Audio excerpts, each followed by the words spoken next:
Hi guys, in this video I'm going to go over the different deck types in the Digimon card game, as well as a deck building overview including general principles and tips. Just to get it out of the way, deck type is not to be confused with archetype. Archetypes are groups of cards that are designed to be played together, usually centered around a specific boss monster or mechanic like Alphamon or Red Hybrids. Deck type describes how a deck functions on a very basic level. The archetype determines the deck type, so they are linked, but they describe different things. I know it's confusing, and the nomenclature certainly doesn't help, but the differences should be clear by the end of the video.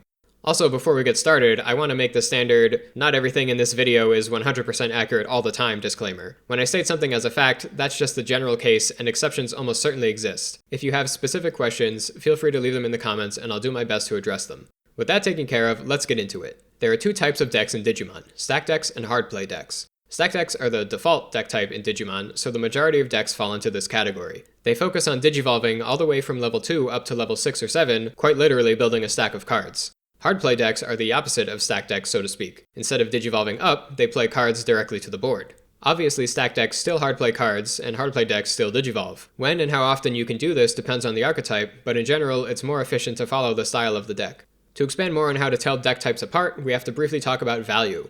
Value measures the benefits a card offers against its memory cost or how hard it is to get on the board. To illustrate this, let's look at two cards, Holy Wave and Reinforcing Memory Boost. Both cards cost 6 memory and recover 1, but Reinforcing Boost also draws you a card and also nets you 3 memory with its delay effect later on. Obviously, Reinforcing Boost offers way more value, a little too much in fact, which is why it's limited to 1 copy per deck. Looking back at our two deck types, the key difference is where they're getting value from. Stack decks gain value from when digivolving effects and from digivolving in general. Digivolving is cheap because rookies digivolve and breeding for free, each evolution draws a card which makes it easy to dig through the deck, and each card in the stack is another inherited effect that powers up the boss monster. Hard play decks take advantage of on-play, on-deletion, and cost reduction effects to gain value by playing cards straight to the board. The extra cost of playing the card is offset by the benefits gained when the card enters play, leaves play, or both. Let's look at two level 4 Digimon, one from a stack deck and one from a hard play deck, to see how they compare. From our stack deck, we have BT13 Galgamon. It has exactly what you want when it comes to a good stack card. It gives a free tamer drop when digivolving, which is already huge value, plus it has an all turns DP boosting inherited, which your boss monster will really appreciate. On the opposite end of the spectrum, we have Gizmon AT. This Digimon has the golden trifecta of hard play effects, cost reduction, on play, and on deletion. It cycles 2 cards when played, which can be done for just 2 memory by deleting one of your level 3s. When it dies, it plays a stronger Digimon from the trash, which has blocker, and has its own on-play effect to play a tamer from trash for free. Hopefully now you can easily tell the difference between these two deck types in not only how they operate, but also in what kinds of cards they like to use. As a quick aside before we move on, hard play decks are not limited to gaining value just from Digimon cards. They can also do the same with tamers and even option cards, as reflected by archetypes like Crossheart and Beelstar respectively. That's about it for deck types. Now we get to talk about the good stuff, deck building. A Digimon deck consists of exactly 50 cards, as well as an egg deck of up to 5 cards. You can include up to 4 copies of the same card in your deck, and by same card I mean cards that share the same card number, not the same name. The 4 card limit also applies to the egg deck, so if you want to run 5 eggs, you'll have at least one that doesn't match the others. The 50 cards that make up each deck can be split into 3 categories, each of which roughly represents one phase of the game. Support cards represent the early game, engine pieces represent the mid-game, and win conditions, also known as win cons for short, represent the late game. Support cards' main job is to improve consistency by gathering and securing resources. Searchers are the most common type of support card and are included in virtually every deck. Their efficient digging effects are vital for finding important cards quickly. Memory tamers are also very common. They serve the dual purpose of preventing choking and allowing the player to make more expensive plays while keeping turn. I'm also including tech cards and removal options in the support category, even though they're not necessarily used in the early game. If we count time as a resource, these cards will buy you more of it by hindering the opponent, hopefully enough to shift or at the very least equalize the momentum of the game. Also, they just don't really fit anywhere else and I don't think they deserve their own category, so just go with it, okay? Engine pieces are the cards that set up the board for your win condition to come out and finish the game. In a general sense, an engine is a group of cards that are designed to be used in conjunction with each other. When used correctly, these combinations will output a lot of value, far beyond what any one card could provide on its own. For stack decks, engine pieces are usually your main evolution line plus any associated tamers. Hard play decks can have more complex engine setups and some even have secondary engines dedicated to one objective, such as trashing cards, if the win condition requires it. Win conditions are, and you won't believe this, cards that will win you the game. For offensive decks, these are your big damage dealers, and for defensive decks, these are the cards that prevent your opponent from winning. Level 6 or 7 Digimon with strong effects, otherwise known as boss monsters, are the winning cards for most decks. To be clear, win cons are not winning the game on their own. To function optimally, they rely on other conditions being met, such as having certain cards on the board, in the trash, or in the hand. Fulfilling these conditions is handled by the engine, a group of cards specifically designed to accomplish these objectives efficiently. Only after everything is in the right place can your win con perform at full power. This is why we don't see players slamming down their boss monster to an empty board. Without any support from other cards, it would be nearly worthless. So to recap, support cards find engine pieces quickly in the early game, engine pieces set up the board in the mid game, and win conditions use that setup to attempt to win in the late game. Moving on, let's talk about how many copies of each individual card to include in your deck. As I said earlier, the max is 4, so just run all the best cards at 4 and call it a day, right?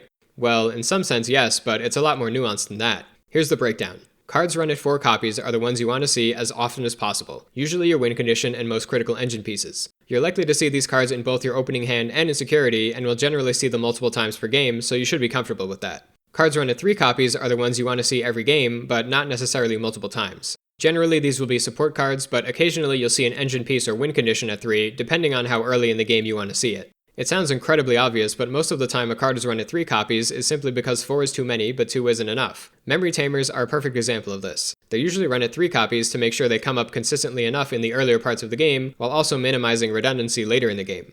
Cards run at 2 copies have a solid chance of showing up in your hand by the end of the game. Not solid enough for win cons or engine pieces though. Honestly, there are a ton of justifications you could have for running a card at 2. They can be any non-critical card, from finishers to removal options to less important tamers. Like before, it may just be that 3 is too many but 1 isn't enough. Test extensively to see what works best for your deck. Cards at 1 copy, sometimes called singletons, are the cards you specifically do not want to see multiple times in a game. In fact, a lot of the time you won't see them at all. Singletons can be utility cards, tech cards, finishers, or of course limited cards. Needless to say, any cards that you decide to run at 1 copy should not be mission critical. Next up are ratios, which are similar to what we just talked about, but apply to groups of cards rather than individual cards. Ratios describe how many of each level of Digimon are in a deck, and are expressed as 4 numbers separated by slashes in ascending order. For stack decks, ratios are very easy. 12, 10, 8, 6 is the basis for virtually every stack deck in the game. That's 12 level 3s, 10 level 4s, 8 level 5s, and 6 level 6s. Since this ratio is so ubiquitous, I'm going to call it the standard ratio. It's totally fine to deviate from these numbers by 1 or sometimes 2, but any more and you're getting into questionable territory when it comes to consistency. If we follow the standard ratio exactly, we end up with 36 Digimon, but of course there's some wiggle room. The remaining 14 or so slots are filled by some combination of tamers, options, and level 7s. Why aren't these card types included in the ratio? Because the number of each can vary quite a bit between archetypes, so it's not really a meaningful statistic. It's better to leave it open-ended so players can decide how they want to allocate these slots themselves, which usually requires a bit of testing. What about ratios for hard play decks? Unfortunately, there's no standard ratio this time. Every hard play deck has different ratios that can vary wildly. Generally though, hard play decks have 1 or 2 levels of Digimon that are overrepresented and 1 or 2 that are underrepresented compared to the standard ratio. Hard play decks can be a little tough to build from scratch because there's not a good way to know what ratios to run. If you're unsure, look through some lists online to get a better idea. Just make sure they're somewhat reputable. I'll have a list of resources in the description that you can use for this. That's it for the basics. Now it's time to apply this knowledge by going through the process of building a deck step by step. First and foremost, you have to decide on a win condition. Without one, it's impossible to go any further because you'll have no idea what your deck is trying to accomplish. Like I said before, win cons are usually level 6 or 7 Digimon that can deal a lot of damage very quickly, or can prevent the opponent from winning the game. Once that's settled, you'll have to identify your engine pieces. For most archetypes, your primary engine is your boss monster's evolution line plus any associated tamers. A single evolution line isn't enough to fill out a deck though, so you'll be playing several versions of each stage. Last come the support cards. Without actually playing the deck, it can be tough to know exactly what you want, but generic cards like Memory Tamers and Searchers are a solid place to start. As you get more comfortable with the deck, you can change things around if necessary. Now you're probably thinking, that's great and all, but how do I actually find these cards? For a new player with no card knowledge, I recommend playing around on a deck building website. I prefer DigimonCard.dev because it has the best combination of filtering and usability. The following method is far from foolproof, but at the very least will get you familiar with the deck building process. To find a win condition, search the name of your favorite fully evolved Digimon. Set the filter to only return level 6s and 7s. Depending on the archetype, it may also be necessary to sort by color. From these results, you'll want to pick the most recently printed card with an SR or SEC rarity. Anything below SR is generally not intended to be used as a win condition. For engine pieces, look for the rest of the line as well as any associated tamers in the same set as your win condition. As this won't be enough to fill out the deck, follow the procedure from above and look at the next most recent set and pull cards from there. Repeat until you've satisfied your ratios. Support cards are sometimes associated with certain archetypes, but for the most part are disjointed in terms of which sets they appear in. As I said earlier, it's hard to go wrong with Memory Tamers and Searchers. Now you're probably thinking something else. How do I know if the cards I chose are optimal? Well, you don't. I would highly recommend trying to build a deck using just the information in this video, then comparing it to an online deck list to see how they differ. When starting out, you have to accept that you won't have all the context needed to choose the best cards, and that's totally fine. Like anything else, it takes practice. The more you play the game, build decks, and memorize cards, the better your intuition will become. The final and probably most important step in the deck building process is playtesting. Playtesting is exactly what it sounds like, playing a bunch of games with your deck to figure out if it's any good. Between sets of games, small optimizations are made and the deck is then retested. Over many iterations, playtesting will produce a more refined deck. I'll now go over my personal playtesting methodology. Just know that my way of doing things is definitely not the law, and as long as you're scientific about it, you can playtest however you want.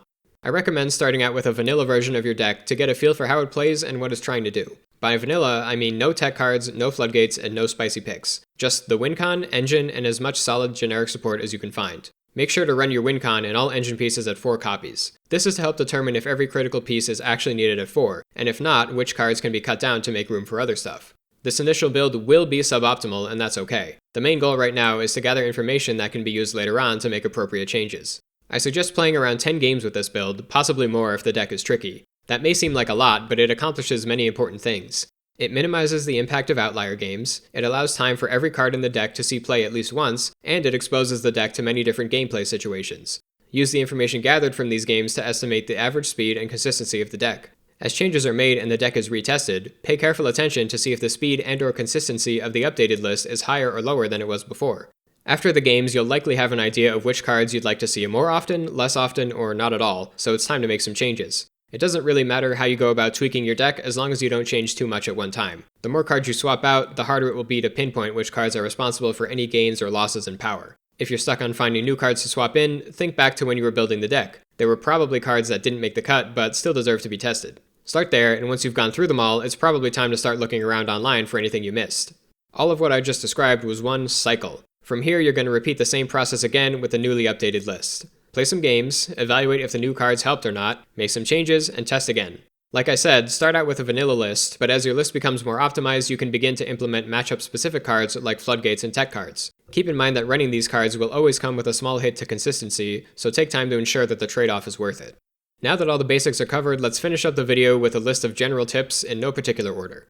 You can't plan for everything. I see this a lot with new players' decks. They'll fill them with option cards trying to cover every possible scenario. This is a bad idea for multiple reasons, but without going on a tangent, my advice is to embrace the natural strengths of your deck and throw in 1 or 2 cards for especially problematic matchups.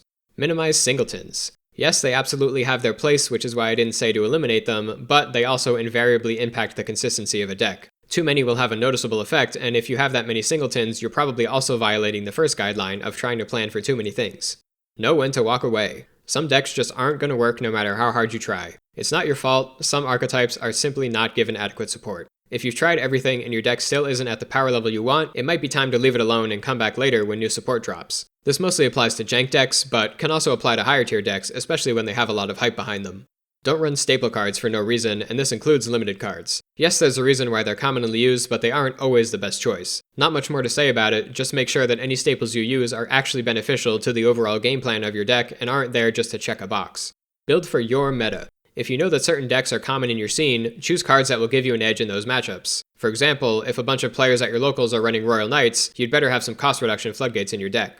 Your intuition is not always right. The only way to truly evaluate a card is to playtest it. Of course, not every idea is worth investigating, but try to think things through when confronted with new ideas instead of making a snap judgment.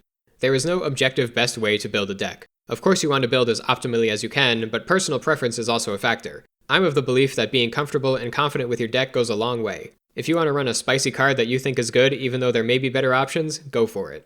I could go on, but the video does unfortunately have to end. There are definitely things I missed, so if you have your own tips, feel free to leave them in the comments. Well, that's all I have for you. I hope you learned something. Sorry this one took so long. Kind of been going through it for a while. You know how it goes. I'm doing a bit better now, and the next one should be much simpler, so hopefully there won't be such a delay, but no promises. Anyway, thanks for watching, and happy deck building. Bye!